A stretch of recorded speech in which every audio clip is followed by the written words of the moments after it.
¿Qué tal? ¿Cómo están? Vamos a comenzar un nuevo tema el día de hoy. Vamos a hablar acerca de los trastornos de la función gastrointestinal, específicamente la fisiopatología. Para poder entender la fisiopatología de este tipo de alteraciones, primeramente tenemos que tener ciertos conceptos dentro de lo que es la anatomía y la fisiología del sistema gastrointestinal. Como punto número uno, mencionamos que el sistema gastrointestinal está conformado principalmente por lo que se conoce como un tubo, el tubo digestivo, que tiene una distancia de aproximadamente 11 metros de largo, que va a estar conformado desde la región oral hasta la última porción del intestino, que es la región anal. Y en este caso también dentro del recorrido se van a ir conectando glándulas o también ciertos órganos van a estar compuestos por glándulas, las cuales tienen funciones específicas. Dentro de la función gastrointestinal mencionamos uno de los principales procesos de este sistema, que es el proceso digestivo. Dentro de este existen 4 procesos muy importantes propios del sistema gastrointestinal y uno que tiene que ver con el proceso de la nutrición, pero a nivel celular. Entonces mencionamos primeramente la ingestión, que tiene que ver con la trituración, el mezclado de los alimentos, principalmente en la cavidad oral.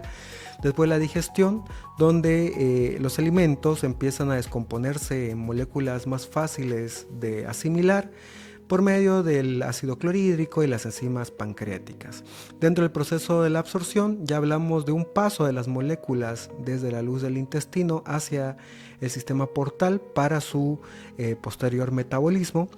Este proceso que mencionábamos que no está dentro del tubo digestivo, pero tiene que ver con el proceso de la nutrición, que es la asimilación, donde las células toman estos nutrientes y los convierten en energía o lo utilizan para poder crear todos sus procesos metabólicos. Por último, el proceso de la defecación, que como ya conocemos es el proceso en el que se elimina todo lo que no se pudo haber asimilado o todo lo que ya no es útil dentro del tubo digestivo. Bien, entonces es importante mencionar que cuando hablamos de patologías del sistema digestivo, muchos de los procesos, muchos de los trastornos van a interferir dentro de esta función, de este proceso digestivo.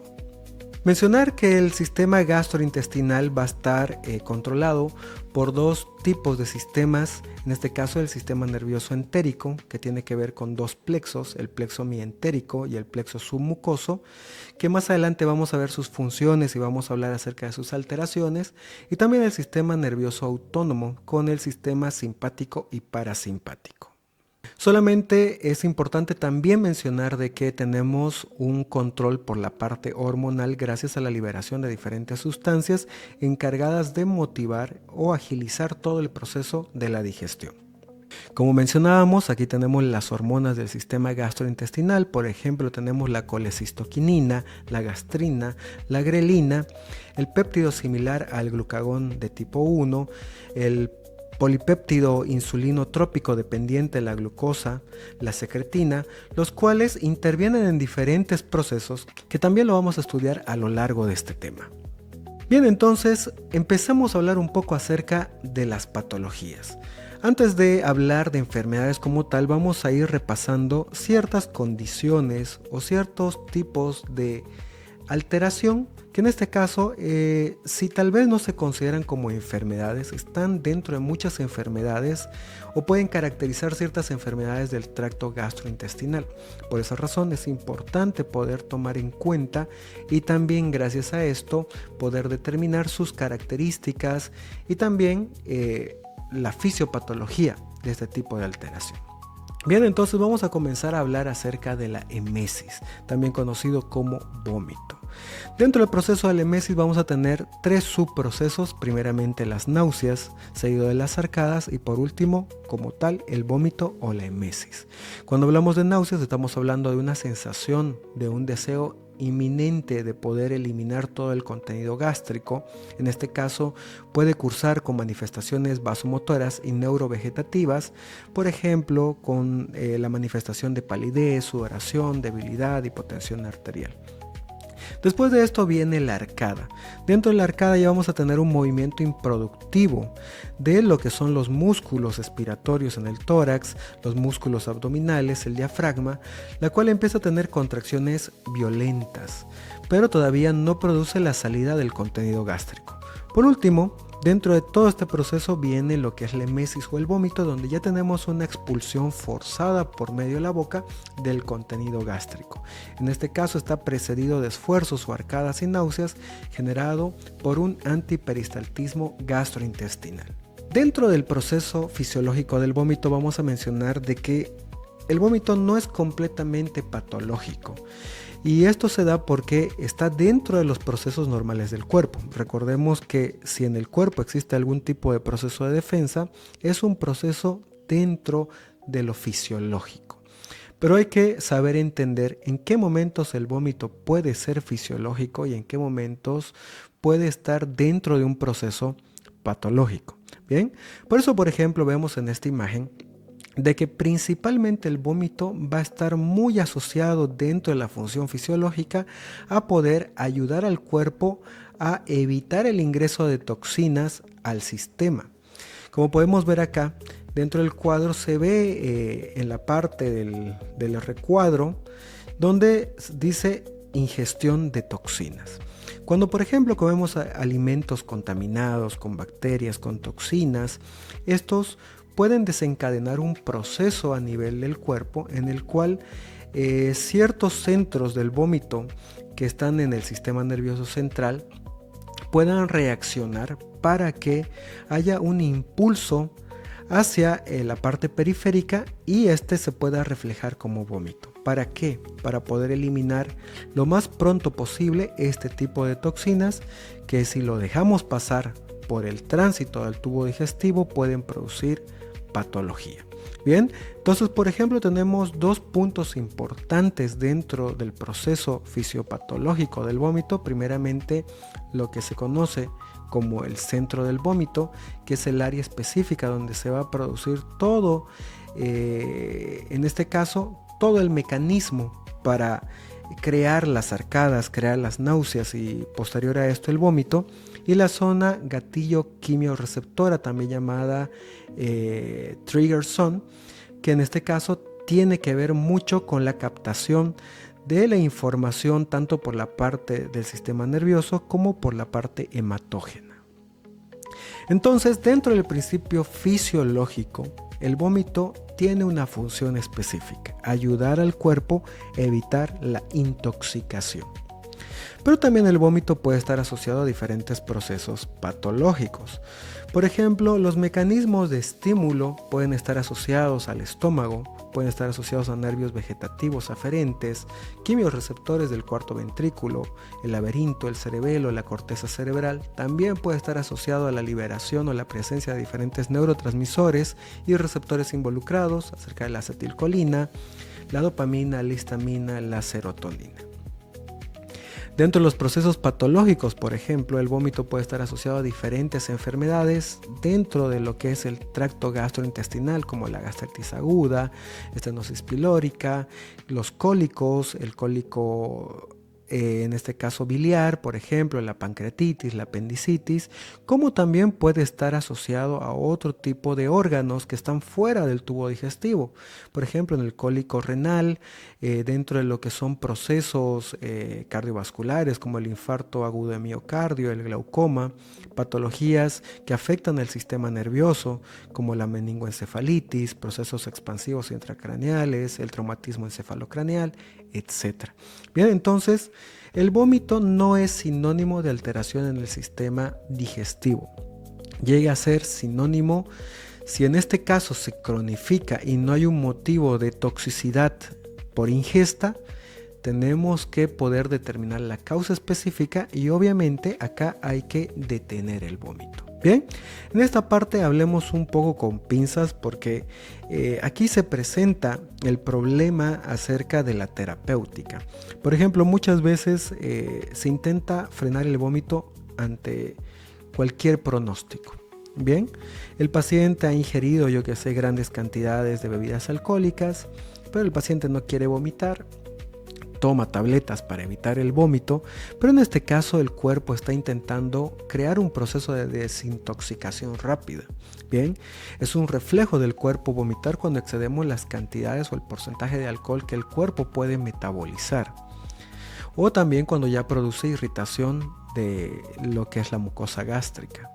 Pero en este caso, cuando un cuadro, por ejemplo, está asociado a otros factores y el vómito se presenta como una manifestación crónica dentro de este, por ejemplo, en el TEC, en el traumatismo encefalocraneal, el órgano afectado es el sistema nervioso, el encéfalo. Hay un proceso expansivo probablemente y esto está produciendo ciertas alteraciones a nivel de los núcleos específicos del vómito. Entonces, por esta razón el paciente empieza a presentar de manera temprana náuseas, arcadas, vómitos. Entonces, al determinar, por ejemplo, la etiología, vemos que el vómito ahí no está cumpliendo una finalidad. Entonces, en ese caso sí se tiene que hacer un tratamiento específico para poder detener este tipo de alteración. Ahora vámonos con otro proceso que es la diarrea. Bien, cuando hablamos de diarrea estamos hablando de la eliminación excesivamente frecuente de heces fecales reblandecidas o poco formadas. Entonces, para que se pueda entender este contexto, hablamos de dos factores muy importantes. Primeramente, un aumento en la frecuencia de eliminación de heces fecales. Los libros nos mencionan arriba de 3 veces en 24 horas, pero también tiene que tener una característica específica, lo que es la formación de las heces fecales. Estamos hablando de heces fecales reblandecidas, poco formadas o en algunos casos líquidas. Bien. Entonces, si por ejemplo un paciente presenta una deposición acuosa, una en 24 horas, no se le puede dar el nombre de diarrea, porque no se está cumpliendo uno de los factores. Y lo mismo, si un paciente, por ejemplo, va 4 veces al baño a defecar en el transcurso de 24 horas, pero las heces fecales no están reblandecidas, tampoco se menciona como diarrea. Bien.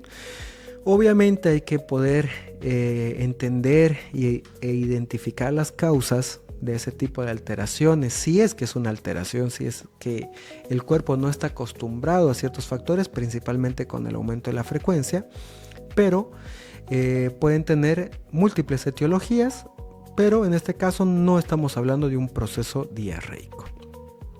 Después de eso, la diarrea se va a clasificar en dos grandes grupos, en lo que es la diarrea aguda y lo que es la diarrea crónica. Tanto la diarrea aguda como la diarrea crónica tiene su proceso fisiopatológico. Las etiologías también pueden ser diversas y pueden estar asociados a factores múltiples.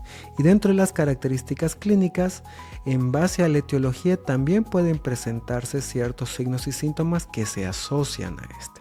Bien, por ejemplo, en la diarrea aguda, dentro de su proceso fisiopatológico, hablamos de un aumento de la secreción intestinal y una disminución de la absorción de agua y de electrolitos.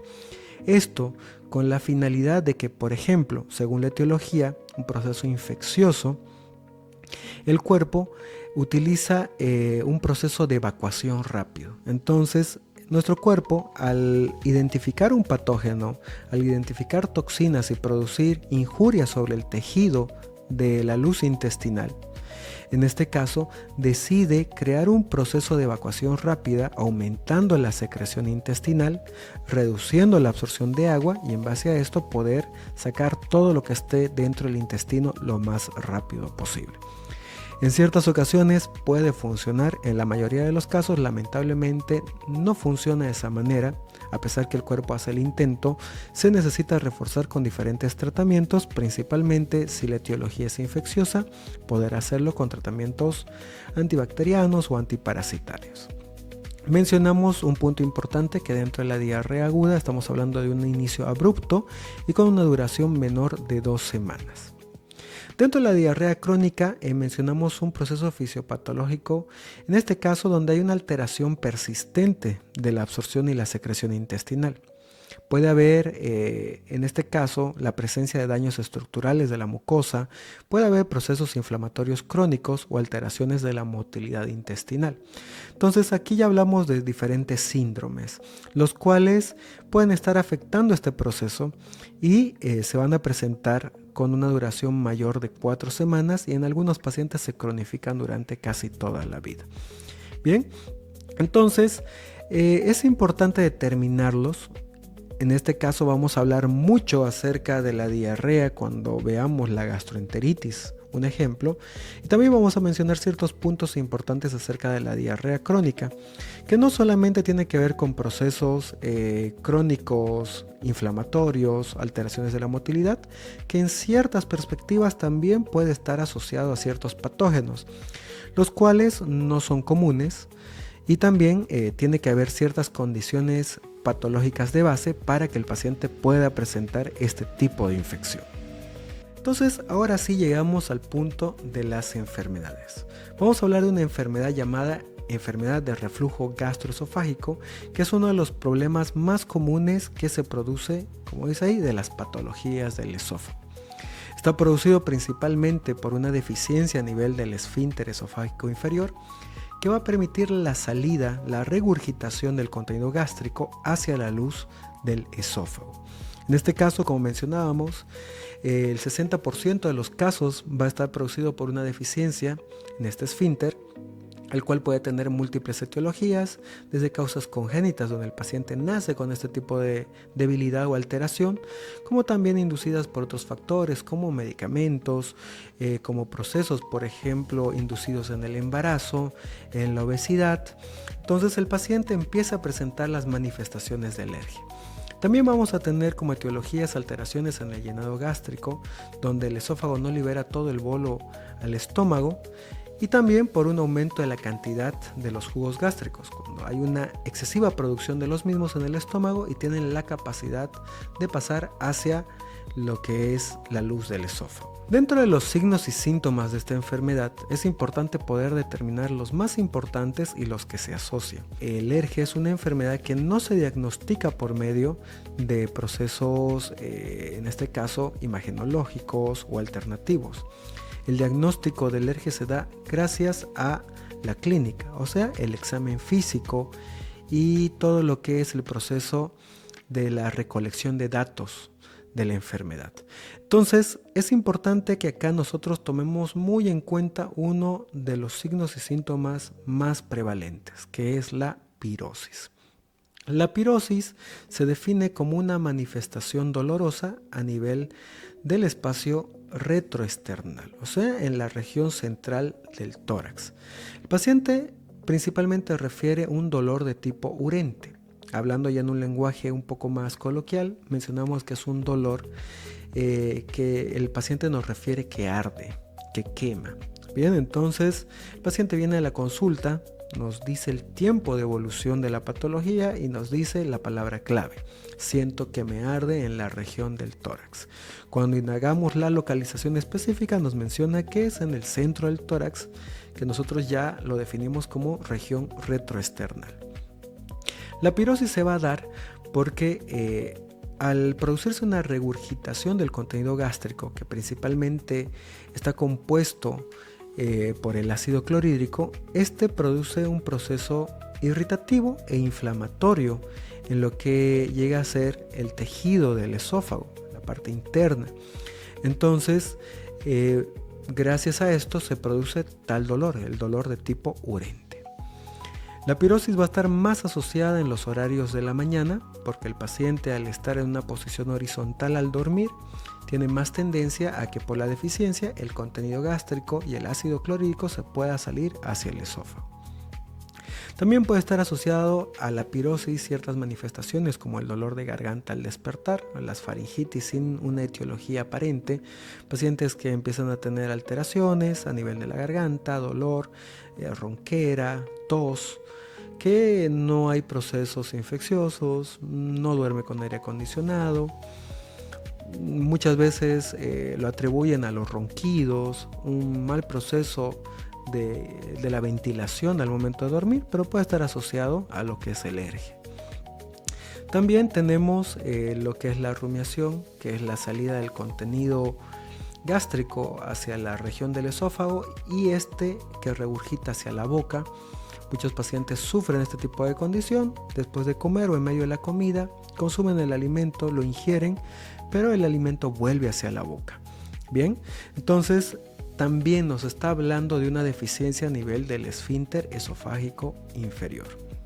La cialorrea, que es la excesiva producción de saliva, que también está asociado porque el cuerpo, para poder defenderse, también crea sus propios procesos. Como hay una alteración a nivel del esfínter y tiene la capacidad de poder producir una inflamación, el cuerpo decide producir mayor cantidad de saliva para, si tal vez no va a ser completamente eficiente, disminuir un poco lo que es este proceso irritativo a nivel de la cavidad bucal, a nivel de la faringe, a nivel de la laringe y a nivel del esófago. Entonces el paciente empieza a tener un aumento de salivación y son aquellos pacientes que en la noche mojan la almohada porque hay una excesiva producción de saliva. Parte de eso puede estar asociado a dolores abdominales, principalmente en la región del epigastrio, en lo que las personas normalmente conocen como la boca del estómago, y también el mal aliento, que está muy asociado a este proceso, porque obviamente si hay regurgitación, si hay rumiación, el olor del contenido gástrico, que principalmente es el olor al vómito, puede estar muy presente dentro del aliento de nuestro paciente.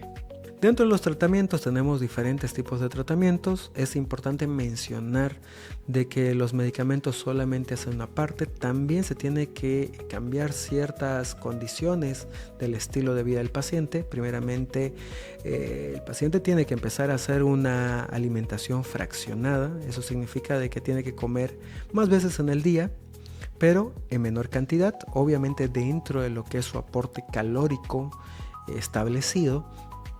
Y principalmente le pedimos al paciente que la cena sea muy pequeña, no sea cuantiosa, porque entre más cantidad de comida se ingiere en la noche, como estamos echaditos, va a haber una mayor salida del contenido gástrico hacia el esófago, y obviamente también la producción de ácido clorhídrico va a ser proporcional a la cantidad de comida que nosotros ingiramos. También es importante mencionar que el paciente tiene que dormir con una cabecera de 30 a 40 grados de elevación, para que por gravedad al menos intentemos detener un poco este proceso de salida y que no duerma completamente horizontal, porque va a salir el contenido gástrico hacia el esófago. Dentro de los medicamentos que se utilizan en la farmacoterapia, y aquí una disculpa, los antagonistas H2, la ranitidina ya no se está utilizando dentro de los medicamentos para el tratamiento de la gastritis, de la úlcera péptica, gastrointestinal, el ERGE, pero lo tenemos como un dato histórico dentro de nuestra temática. Principalmente utilizamos los inhibidores de la bomba de protones como el omeprazol y los protectores gástricos como el hidróxido de aluminio, hidróxido de magnesio, que estos cumplen una función muy similar a lo que es el moco estomacal. Tiene la capacidad de cubrir tanto el esófago como la mucosa estomacal para protegerlo del ácido clorhídrico.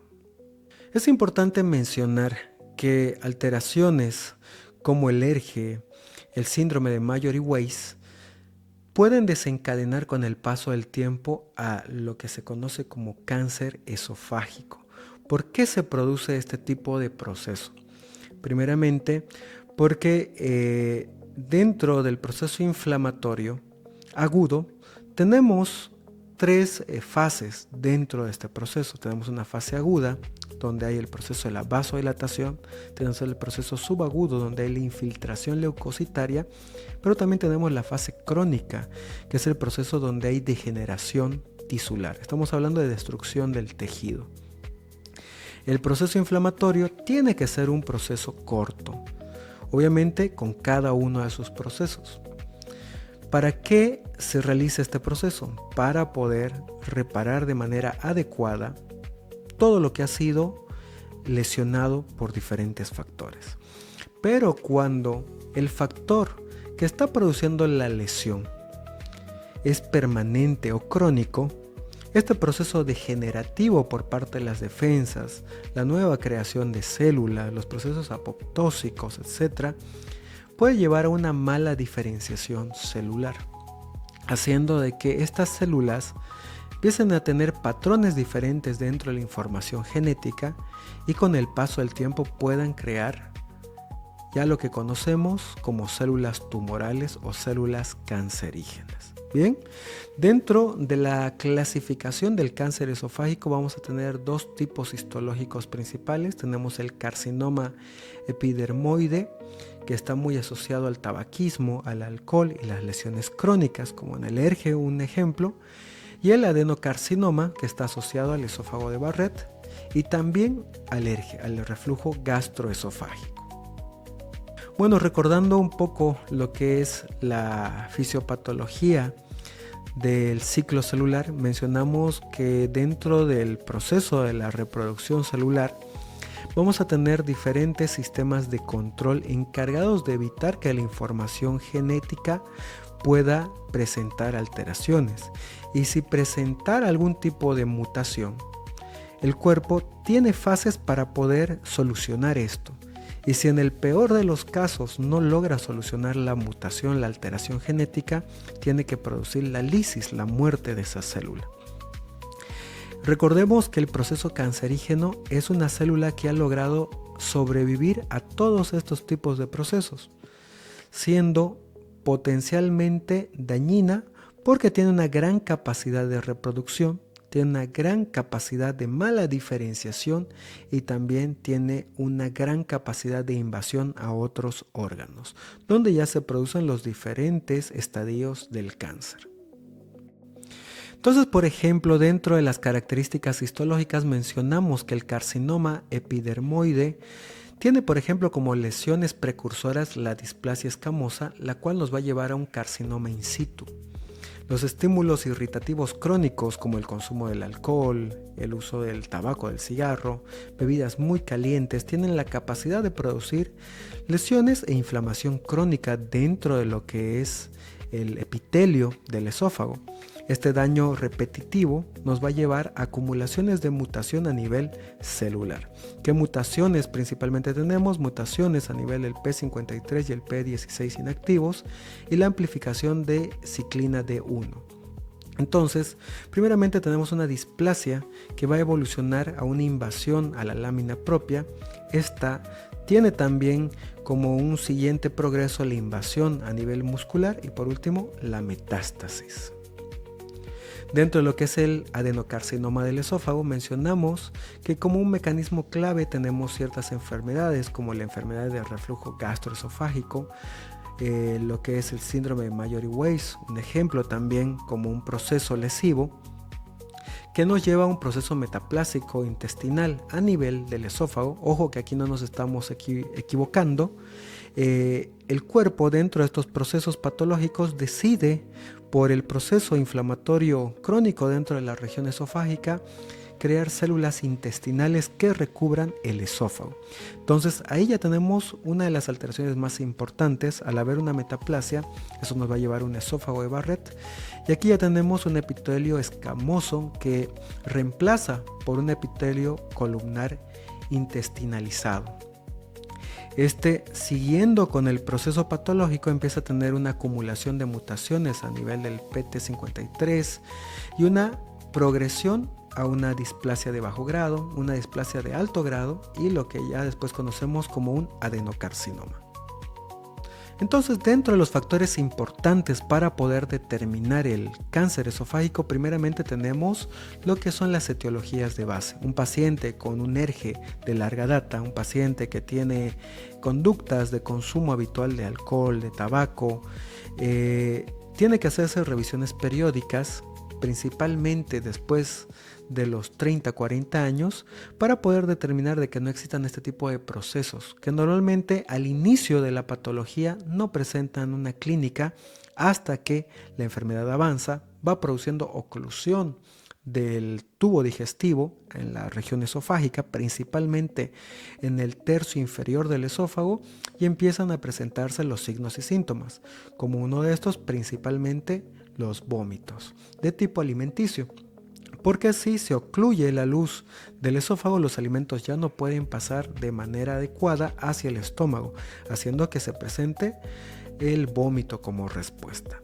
Bien, entonces hay que tomar muy en cuenta este tipo de patologías porque son muy agresivas y poder tratarlas también tiene mucha implicación dentro de la parte terapéutica. Hablemos de otra patología, la gastritis. Cuando hablamos de gastritis estamos hablando ya del estómago. Estamos hablando de un proceso inflamatorio a nivel de la mucosa gástrica, donde los factores que pueden inducir a la patología son factores endógenos y factores exógenos.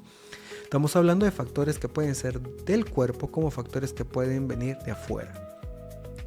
Dentro de las etiologías, por ejemplo, mencionamos el uso crónico de los AINES, infección por un tipo de patógeno, el Helicobacter pylori, ciertos químicos como el alcohol, el tabaco, el aumento del ácido clorhídrico y la pepsina, jugos pancreáticos y causas inmunológicas.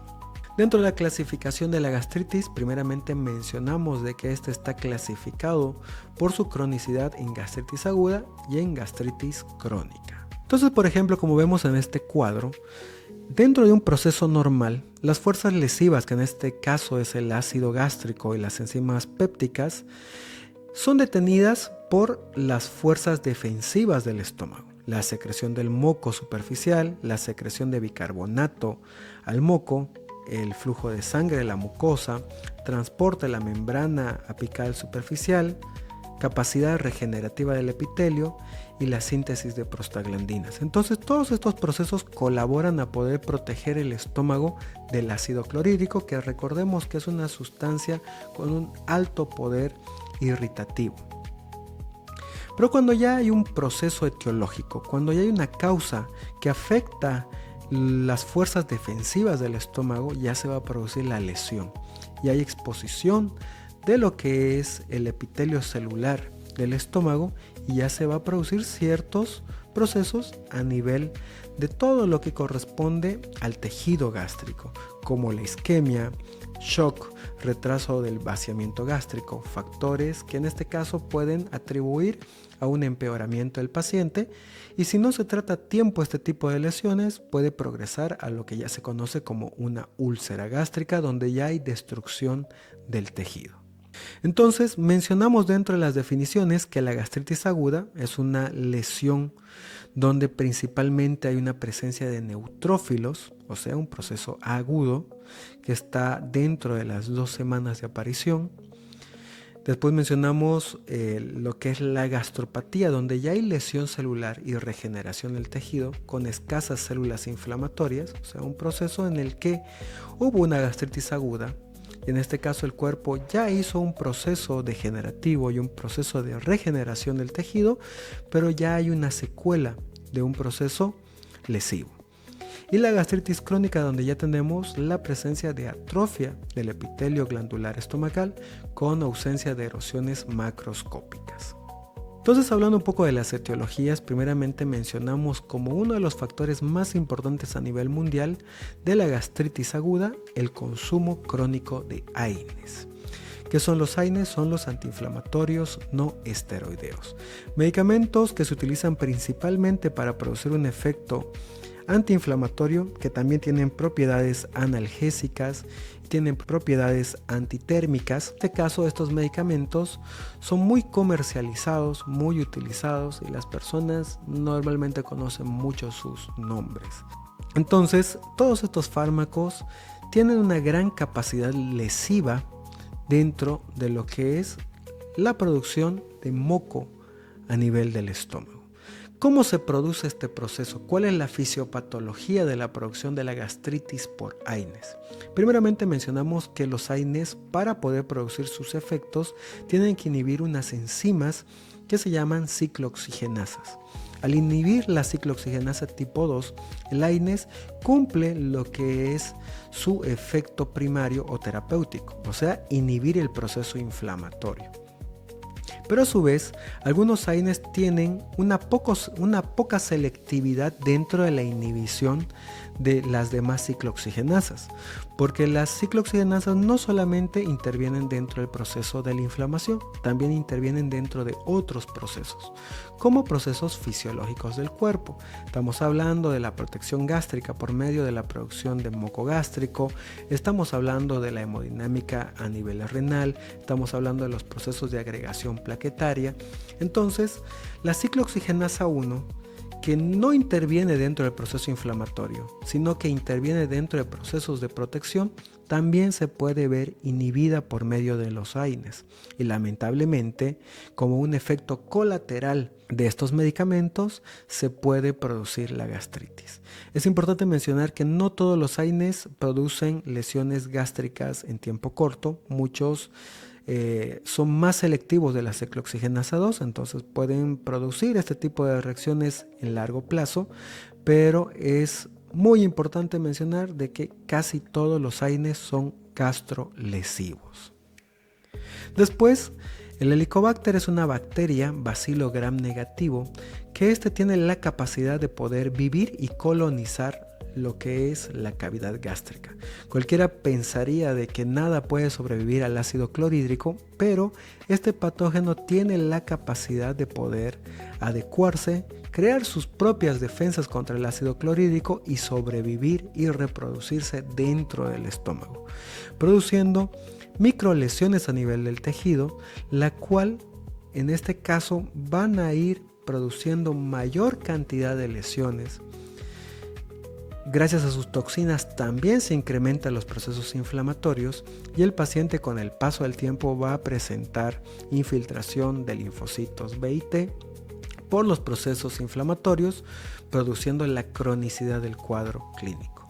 Entonces el Helicobacter pylori no solamente está asociado a la gastritis aguda, sino también está muy asociada a la gastritis crónica.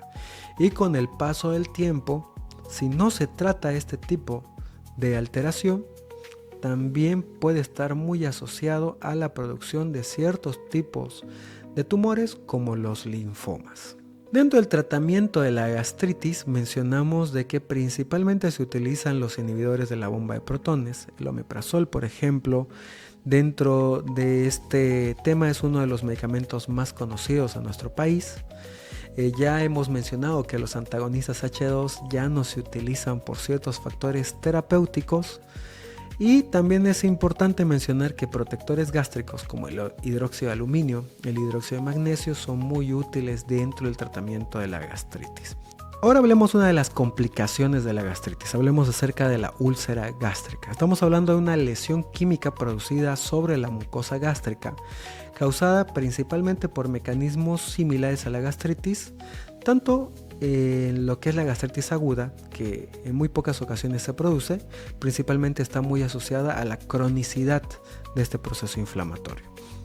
Solamente para poder explicar un poquito mejor lo que estoy mencionando, por ejemplo, hay ciertos medicamentos como los AINES, en este caso específicos como el ketorol, un medicamento que tiene una gran capacidad de producir una inhibición de la producción de moco gástrico y también incrementar la predisposición a sufrir hemorragias, que también al ser tan gastrolesivo puede producir úlceras dentro de un proceso agudo. Pero otros procesos más comunes, como otro tipo de AINES, la presencia de Helicobacter pylori, puede progresar en la cronicidad a una úlcera gástrica. Dentro de las manifestaciones clínicas, mencionamos una de las características importantes de lo que es la gastritis, como también de la úlcera gástrica, que es el dolor urente en la región epigástrica. Bien, en este caso, un ejemplo básico de que también se identifica principalmente por lo que es el examen físico y la recolección de información, es que el paciente no tiene lo que es la pirosis, no hay un ardor en la región torácica, en la región retroesternal, sino tenemos un ardor específicamente donde el paciente dice la boca del estómago, que nosotros con más propiedad le decimos región epigástrica.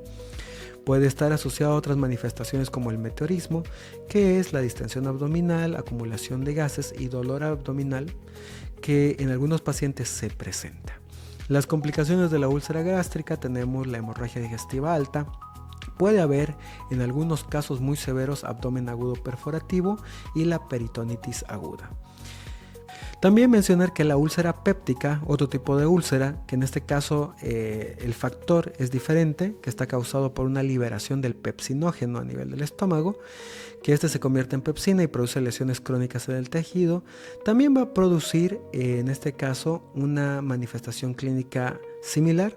Ahí se va a poder determinar por medio de los estudios diagnósticos complementarios. Siguiendo con este tema, vamos a hablar de las enfermedades intestinales. Primeramente mencionamos que hay enfermedades propias del intestino delgado y hay enfermedades propias del intestino grueso, pero en base a esto van a estar producidas por ciertos factores importantes. Primeramente, alteraciones de la motilidad, alteraciones del proceso de la absorción, hay factores inmunológicos también, y obviamente no vamos a descartar uno de los factores más importantes y que más patologías nos da dentro de la parte clínica, que son los factores de infección. Entonces mencionar que las alteraciones de la motilidad principalmente van a estar muy asociadas a los disturbios en el sistema nervioso entérico o los comandos hormonales intestinales, cuando estamos hablando específicamente de motilidad. Las enfermedades de etiología infecciosa ocupan el primer puesto, como mencionábamos, en el porcentaje de patologías más comunes en lo que es el sistema intestinal.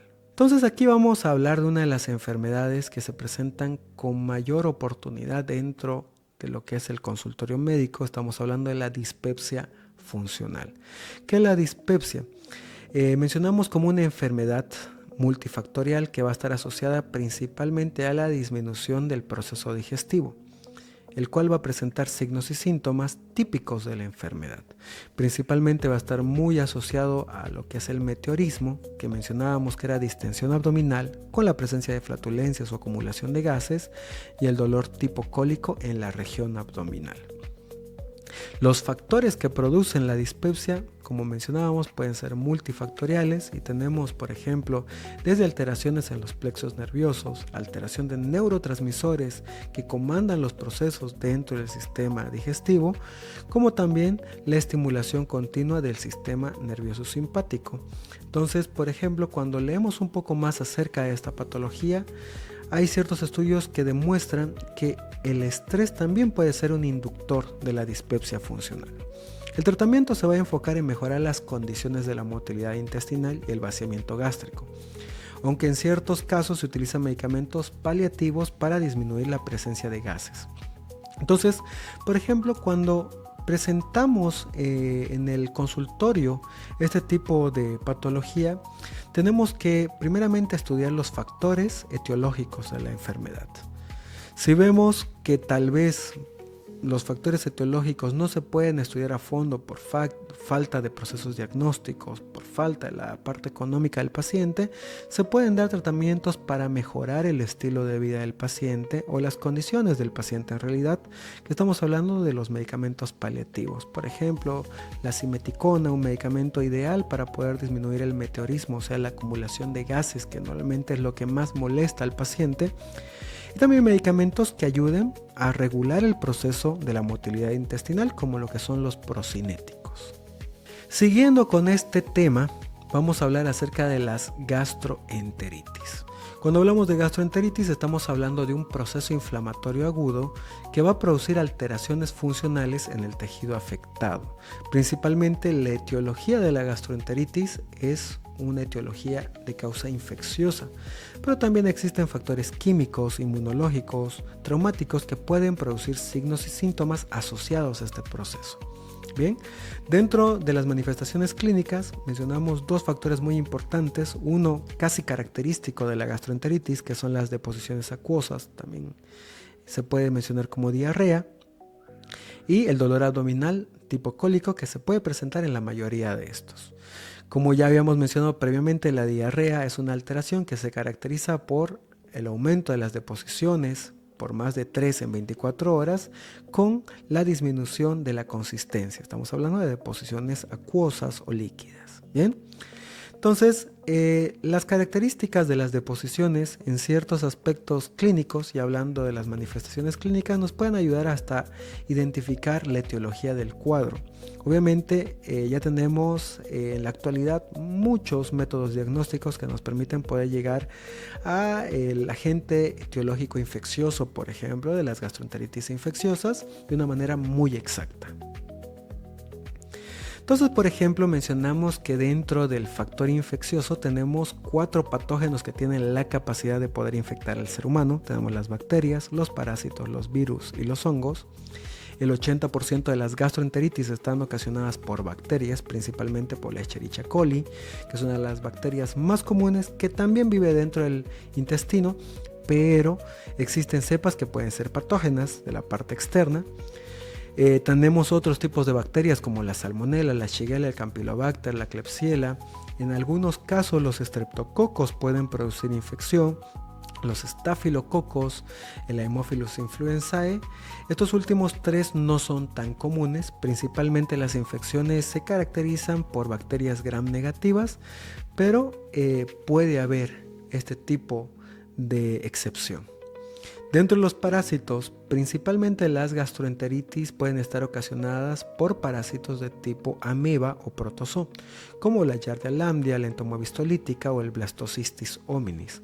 Otras clases de parásitos como los helmintos, los céstodos, pueden producir gastroenteritis, como también pueden producir otro tipo de manifestaciones. Ya al ser macroscópicos tienen otro tipo de ciclo de reproducción, ciclo de vida.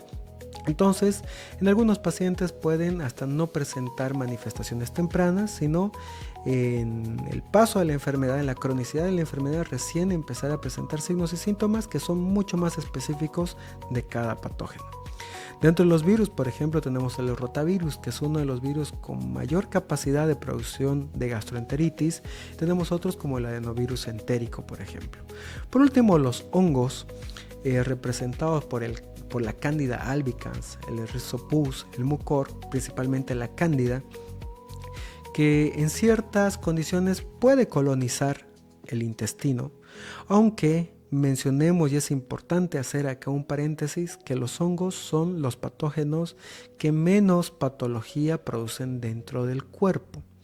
Para que se pueda producir infecciones masivas por Candida albicans, tiene que ser un hongo o que tenga una gran capacidad de infección porque ha tenido características específicas como resistencia a ciertos medicamentos, o en algunos casos que el paciente, y la más común de todas, ojo recalcar, que el paciente tenga alteraciones del sistema inmunológico.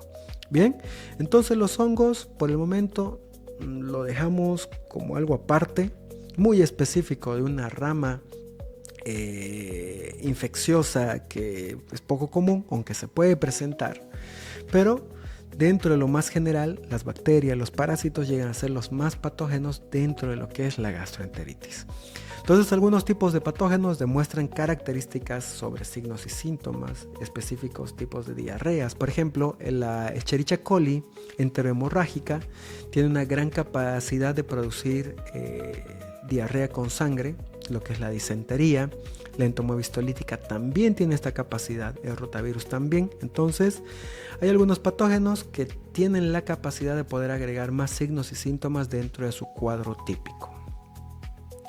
Entonces, dentro del proceso fisiopatológico, como ya habíamos hablado de la diarrea, aquí se produce un proceso inflamatorio agudo. Hay un aumento de la motilidad intestinal, hay un aumento de la liberación de agua por parte del intestino, hay una disminución de la reabsorción de agua, y esto con la finalidad de producir un efecto de eliminación rápida. Como ya habíamos mencionado, en algunos casos podría funcionar, lamentablemente en la mayoría no funciona. Entonces el cuerpo empieza a agudizar este proceso y el paciente empieza a tener manifestaciones a causa de una eliminación súbita de agua y electrolitos. La vasodilatación puede producir reducción de la perfusión local, predisponiendo a un síndrome agudo de mala absorción y dolor a nivel del intestino. Por ejemplo, cuando ya hablemos un poquito de tratamiento, vamos a ver de que al paciente dentro del proceso de la gastroenteritis se le sugiere, en realidad se le indica, no es tanto una sugerencia, que el paciente tenga una dieta blanda y blanca. Esto porque el intestino no tiene la capacidad de una absorción completa porque hay un proceso inflamatorio. Y cuando hay inflamación hay una reducción de las funciones del tejido inflamado. Entonces, los efectos sobre el sistema digestivo tienen la finalidad de producir, como mencionábamos, un efecto de evacuación rápida. Pero lamentablemente no es muy efectivo. Los vómitos también pueden tener una misma finalidad, aunque pueden ser más perjudiciales si es que la infección ya se ha instaurado. ¿Qué significa esto? Si la infección ya lleva horas dentro del cuerpo, ya ha llegado a colonizar el intestino, el paciente puede presentar vómitos, pero ya no hay una finalidad dentro de este proceso, porque ya está dentro del intestino, ya hay una reproducción, ya hay una colonización. Entonces, en este caso, ya se tiene que detener el vómito por medio de medicamentos. Entonces, dentro del diagnóstico, el primer paso es identificar al agente patógeno o factor etiológico. Los signos y síntomas nos guían a una sospecha del cuadro, a lo que es un diagnóstico presuntivo, y los exámenes complementarios, como el hemograma, nos va a ayudar a poder identificar ciertas condiciones, por ejemplo, entender si hay un proceso infeccioso, y algunos otros como el coproparasitológico, los cultivos, nos van a ayudar a poder determinar al patógeno que está produciendo la infección. El cultivo y el antibiograma tienen una gran capacidad de poder identificar al patógeno, también de identificar la afinidad o resistencia a ciertos medicamentos por parte del patógeno, que sería lo ideal en todos los casos. Lamentablemente, en muchas realidades no se puede realizar estos procesos de manera prematura o temprana. Entonces nos vemos muy obligados en la parte terapéutica a realizar lo que es un tratamiento en base a la experiencia. Como mencionábamos, tenemos los tratamientos curativos, que en este caso se dan por medio de la eliminación del germen, del patógeno. Y también, como mencionábamos, lamentablemente en muchos casos hacemos lo que son los tratamientos empíricos. Van más asociados a las manifestaciones clínicas, a la experiencia y a los datos epidemiológicos por presencia de casos similares al que estamos viendo, ya que tenemos el dato de que el 80% de las gastroenteritis se produce por Escherichia coli. Entonces se pueden dar tratamientos que vayan asociados a las bacterias gram negativas, aunque siempre hay un porcentaje en el que no hay un resultado favorable. Entonces hay que hacer exámenes laboratorios que tal vez van a prolongar un poco más el tiempo de la patología, pero nos van a ayudar a identificar específicamente los tratamientos que tenemos que dar al paciente.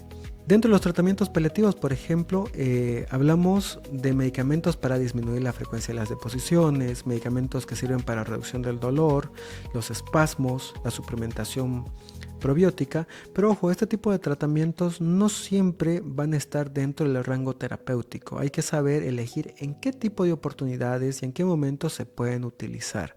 Bien, detener una diarrea de manera temprana, por ejemplo, por medio de medicamentos, más bien puede perjudicar a poder llevar un diagnóstico correspondiente.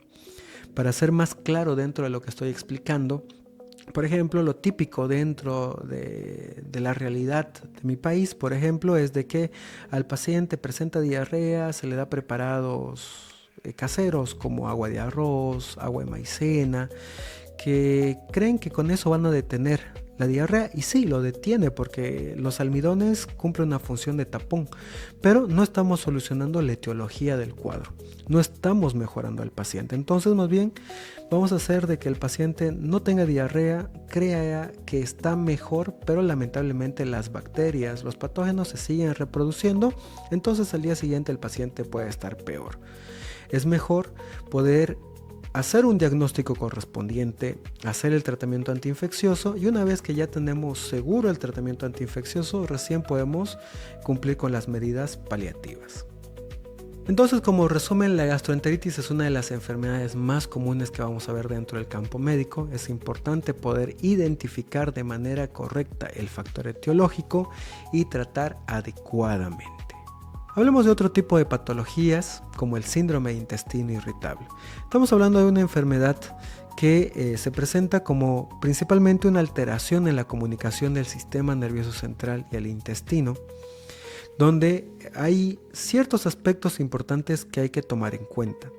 Dentro de los mecanismos, por ejemplo, se presenta una hipersensibilidad visceral, alteraciones en la motilidad intestinal, en la microbiota intestinal, procesos inflamatorios de bajo grado, alteraciones dentro de la permeabilidad intestinal y también se ven implicados ciertos factores hormonales y genéticos. Dentro de las alteraciones de comunicación del sistema nervioso central y el intestino tenemos un cuadro que empeora ante el estrés y la ansiedad. También, por ejemplo, dentro de lo que son las alteraciones de la motilidad intestinal vamos a tener procesos diarreicos, el estreñimiento, que puede haber ambos, que se cronifican principalmente en los pacientes. Entonces, el síndrome del intestino irritable es un síndrome multifactorial, que en este caso hay que saber tratar específicamente porque el desorden que va a producir dentro del sistema intestinal, dentro del tubo digestivo, va a ser significativo para el paciente. Otra enfermedad, por ejemplo, que va más o menos asociada a las manifestaciones clínicas es la enfermedad intestinal inflamatoria. Obviamente la etiología acá es diversa, también tenemos múltiples factores, pero principalmente definimos como un trastorno inflamatorio crónico, que va a estar presente en el tracto gastrointestinal, que en este caso está asociado a una respuesta inmune anormal.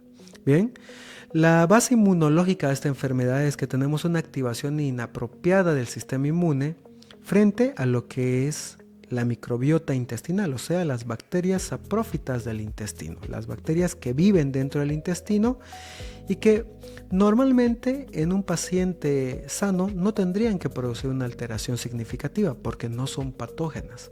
Pero en este caso el cuerpo toma como patógenas estas bacterias, haciendo que se presente una manifestación mucho más exacerbada. Bien, entonces predomina una respuesta de los linfocitos T, los cuales principalmente van a la lucha y a eliminar este tipo de organismos.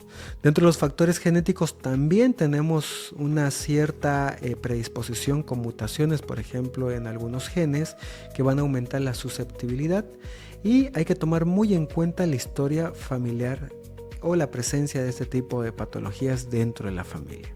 Entonces, por ejemplo, enfermedades como la enfermedad de Crohn, la colitis ulcerosa, también están dentro de este combo de enfermedades inflamatorias. Hay que saber identificar muy bien el cuadro, hay que saber estudiar muy bien los factores etiológicos y gracias a esto llegar a un diagnóstico pertinente.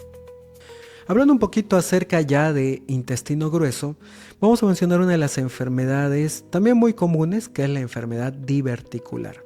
¿Qué es un divertículo? Lo vamos a definir como una bolsa de estructura hueca que se forma en alguna parte del cuerpo.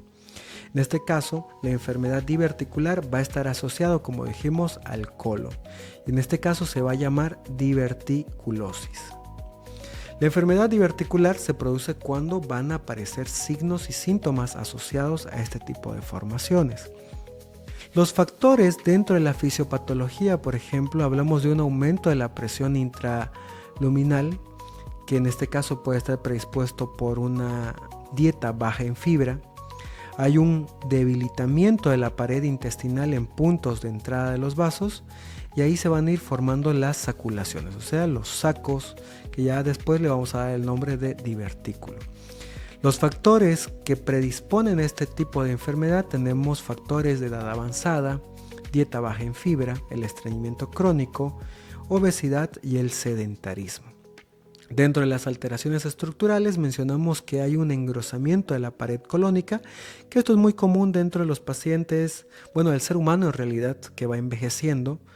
Hay cambios a nivel del colágeno y obviamente va a haber una disminución de la elasticidad que se da por los años de vida. Entonces, haciendo un versus, la diverticulosis, mencionamos que hay la presencia de divertículos, pero no hay un proceso inflamatorio. Cuando hay diverticulitis, ya estamos hablando de un proceso inflamatorio que también puede estar mediado por un proceso infeccioso, el cual está produciendo obstrucción del divertículo. Y ahí se va a simular un cuadro muy similar a la apendicitis. Entonces, ¿cómo se hace el en este caso el diagnóstico de esta enfermedad. Primeramente, las manifestaciones clínicas, el dolor abdominal en el cuadrante inferior izquierdo, fiebre, náuseas, cambios en el hábito intestinal.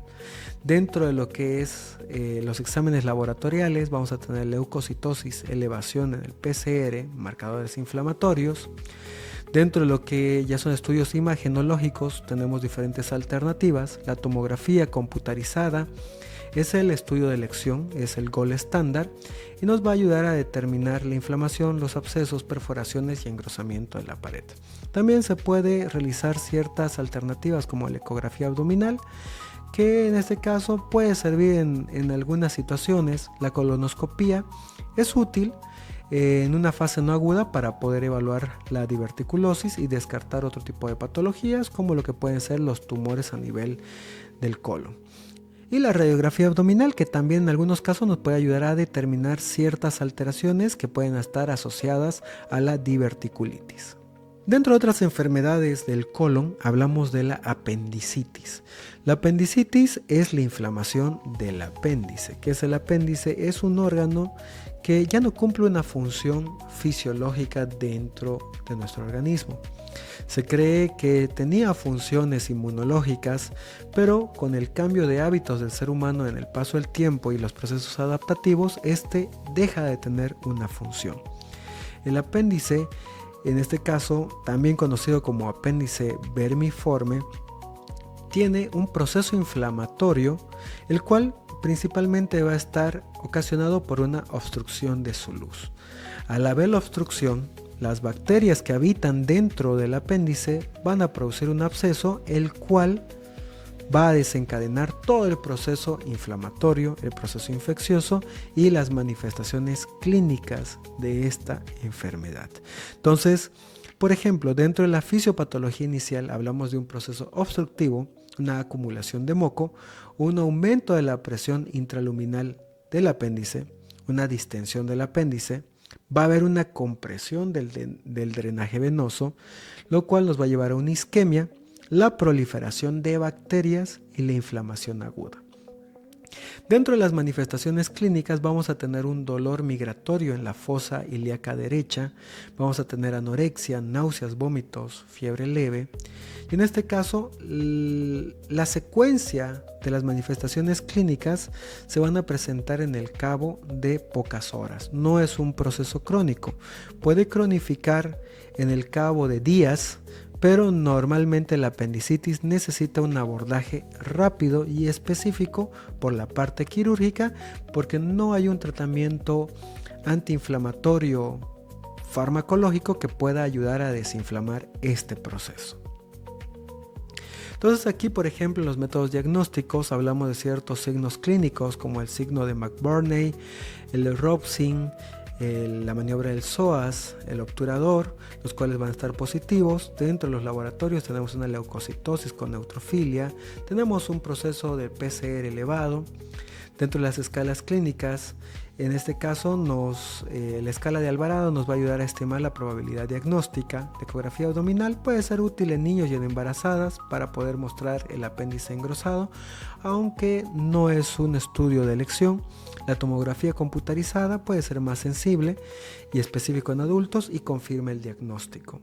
Y la resonancia magnética es una alternativa en embarazadas cuando la ecografía no es concluyente.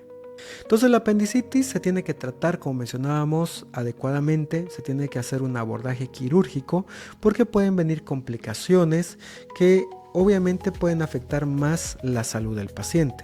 Y aquí entramos a otra enfermedad que se puede desencadenar tanto por una apendicitis como por otros procesos dentro de cualquier órgano en el tubo digestivo. Y estamos hablando de la peritonitis. La peritonitis se define como un proceso inflamatorio agudo de la serosa que delimita la cavidad abdominal. Cuando decíamos cualquier órgano, cuando en este caso hay algún tipo de infección bacteriana a nivel del tubo digestivo y tiene la capacidad de hacer absceso y drenar hacia la cavidad abdominal o perforar el tubo digestivo y drenar su contenido hacia lo que es la cavidad abdominal, se presenta lo que es la peritonitis. Ojo, esta no es una única etiología, existen las peritonitis secundarias, por ejemplo, como las traumáticas, la fuga de contenido intestinal, sustancias irritantes, la diálisis peritoneal, las cirugías. Todas estas pueden ser causas de la presencia del mismo, pero todos llegan a la misma definición. Este proceso se tiene que tratar de una manera muy adecuada gracias a las manifestaciones clínicas, que en este caso principalmente se manifiesta como un abdomen agudo. Es fácil diagnosticarlo y determinar la etiología va a ser la meta del médico para poder hacer un tratamiento adecuado. Entonces, por ejemplo, dentro de su fisiopatología mencionamos que en el evento inicial hay una entrada de microorganismos o sustancias irritantes hacia la cavidad peritoneal, o sea, cavidad abdominal, el cual va a activar una respuesta inflamatoria, la activación del sistema inmune, la liberación de citoquinas, la cual nos va a producir una inflamación intensa. Va a haber cambios vasculares, un proceso de vasodilatación, un aumento de la permeabilidad capilar, salida de líquido, proteínas al espacio peritoneal, con una formación de un exudado inflamatorio que puede evolucionar a abscesos. En este caso, el compromiso sistémico, un paso de bacterias, toxinas a la sangre, un riesgo de sepsis, de shock séptico en el paciente, y alteraciones dentro del mismo sistema intestinal, la detención de toda la función o la disminución de la función de la motilidad intestinal. O sea, le damos un nombre y apellido, el hilio paralítico, lo cual se puede manifestar con cierta clínica, como dolor intenso, dolor difuso a nivel abdominal, la defensa muscular o también conocido como abdomen rígido o en tabla. Bien, las complicaciones, como mencionábamos, puede haber sepsis, shock séptico, abscesos intraabdominales o, en el peor de los casos, una falla multiorgánica.